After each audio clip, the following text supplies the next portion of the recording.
Look, y'all, little more than 3 years ago, I survived a stroke. And there's a lot you learn when you get a little dizzy, you can't stand up, you don't know what the hell's going on. Unfortunately, my sister happened to be next door at my mom's house and got me to a hospital quickly. Because it turns out when you have a stroke, time's not on your side. If they don't treat you right away, you might not get better like I got better, like I was blessed to heal.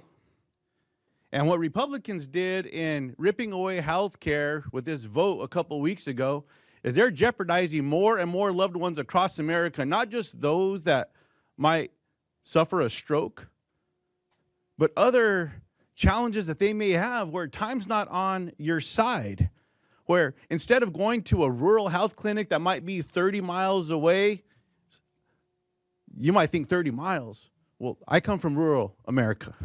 30 miles is close. And now these facilities are going to be hours and hours away. If I had to drive hours away to get to a hospital, I'd be dead today. I would not be here. I probably would not have survived. So why are my Republicans colleagues saying to the American people, oh no, don't you worry, you can trust us, we're not going to rip your Medicaid away?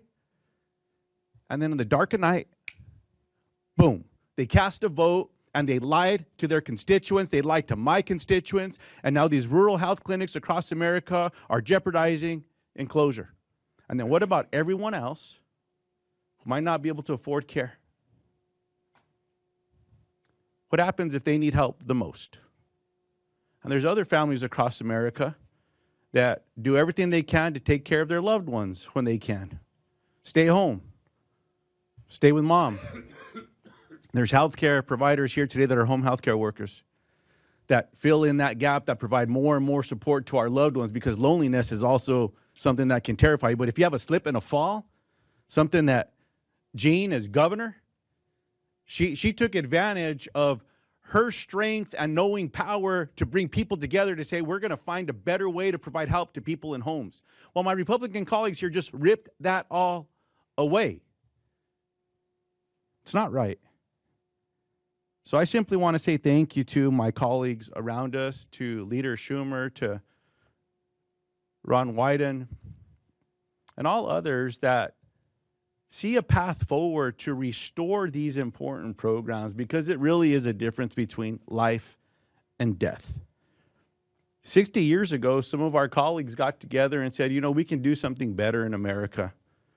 We can make sure that if someone gets sick, that they might be able to take advantage of some care, or be able to go see a doctor through the idea of this program called Medicare and Medicaid. And it grew and it grew, and it provided more certainty and support to our loved ones. And in one vote that was successful, my Republican colleagues just tore it away. I want to thank my Democratic colleagues for standing strong and showing the American people that we're going to stand by them, that we are on their side, and we're going to get these programs restored. Well said.